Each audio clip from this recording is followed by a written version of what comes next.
Halo teman-teman, lagi-lagi saya akan share ke teman-teman semua mengenai beli rumah atau kontrak rumah.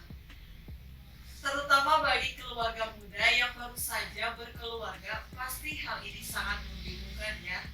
Nah teman-teman jangan dulu bingung kalau misalnya teman-teman belum nonton channel Novi Sulastri, karena kita di sini akan bahas untung ruginya beli rumah maupun mengontrak rumah. Dan juga saya doakan bagi teman-teman semua yang belum memiliki rumah sendiri agar secepatnya bisa terwujud untuk memiliki rumah sendiri. Dan yang masih mengontrak, teman-teman harus semangat untuk menabung agar memiliki rumah sendiri ya.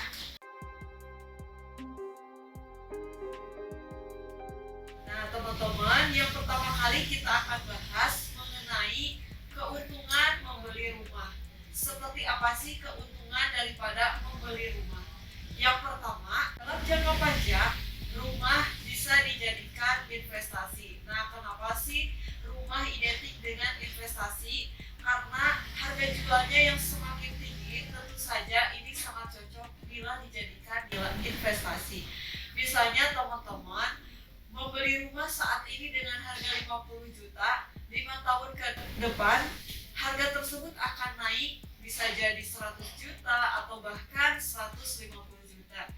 Nah itu dia kenapa rumah sangat cocok untuk dijadikan investasi. Dan yang kedua, rumah selain menjadi rumah hunian, rumah juga bisa dijadikan warisan untuk anak cucu kita. Nah ini dia yang sering kita dengar apabila orang tua sering menitipkan rumah ini akan menjadi warisan untuk kalian. Nah karena rumah nilainya yang semakin hari semakin tahun akan bertambah, maka sangat cocok untuk dijadikan warisan daripada uang yang disimpan begitu saja atau ditabung, karena nilainya akan rendah.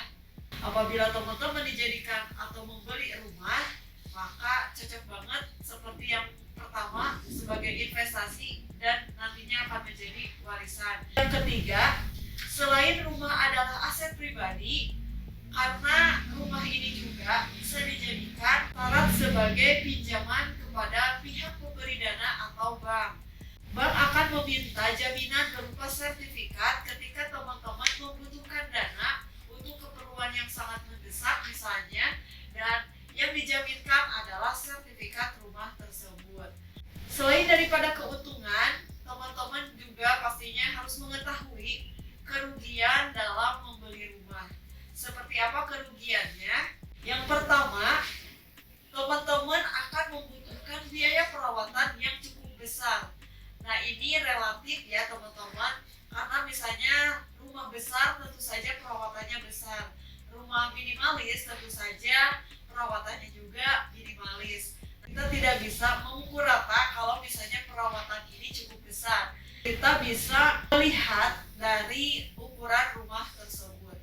Yang kedua, jika sistem KPR, teman-teman harus cermat dalam menentukan konsep keuangan. Jangan sampai nantinya ketika teman-teman menggunakan sistem KPR dalam membeli rumah akan menimbulkan masalah seperti kredit macet, atau nantinya tiba-tiba rumahnya disita oleh pihak bank gegara teman-teman tidak menghitung secara cermat keuangan keluarga, sehingga nantinya teman-teman tidak bisa membayar kewajiban sistem KPR tersebut.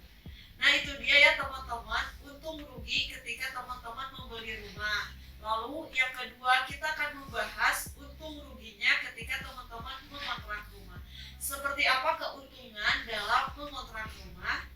Yang pertama, untuk teman-teman yang saat ini penghasilannya masih terbatas, mengontrak mungkin bisa menguntungkan dalam jangka pendek sambil teman-teman menyisihkan untuk menabung membeli rumah secara cash. Yang kedua, teman-teman tidak perlu memikirkan biaya-biaya pajak rumah tersebut. Nah, karena si penyewa tidak perlu memikirkan biaya-biaya seperti misalnya ketika tahunan ada pajak PBB, hal ini ditanggungkan oleh pemilik rumah sewa tersebut. Yang ketiga, teman-teman tidak perlu memikirkan biaya renovasi. menyewa rumah, biaya renovasi rumah tersebut adalah tanggung jawab si pemilik rumah. Dan ada pula nih teman-teman, kerugian daripada mengontrak rumah. Yang pertama, teman-teman akan hilang kesempatan dalam hal berinvestasi. Karena teman-teman setiap tahunnya atau misalnya setiap bulannya teman-teman harus membayarkan uang kontrakan kepada si pemilik rumah. Dan yang kedua, terbebani biaya perbaikan atau misalnya karena keteledoran teman-teman selama menyewa rumah tersebut. Misalnya ketika teman-teman memaku tembok lalu temboknya rusak, hal ini akan ditanggungkan kepada si penyewa rumah. Yang ketiga yaitu membutuhkan biaya pindahan ataupun jasa angkut. Ketika teman-teman akan berpindah dari kontrakan A ke kontrakan B, tentunya teman-teman akan menemukan biaya yang tidak sedikit tentunya. Teman-teman harus menyewa kendaraan atau misalnya teman-teman juga harus memberi jasa upah kepada orang-orang yang membantu selama berpindah lokasi. Dan yang terakhir, teman-teman ketika memiliki barang akan cepat rusak, seperti misalnya saat berpindah lokasi atau dalam masa pengangkutan, barang teman-teman akan cepat rusak. Sofa misalnya karena proses pengikatan yang tidak baik, akibatnya sofa tersebut rusak dalam perjalanan.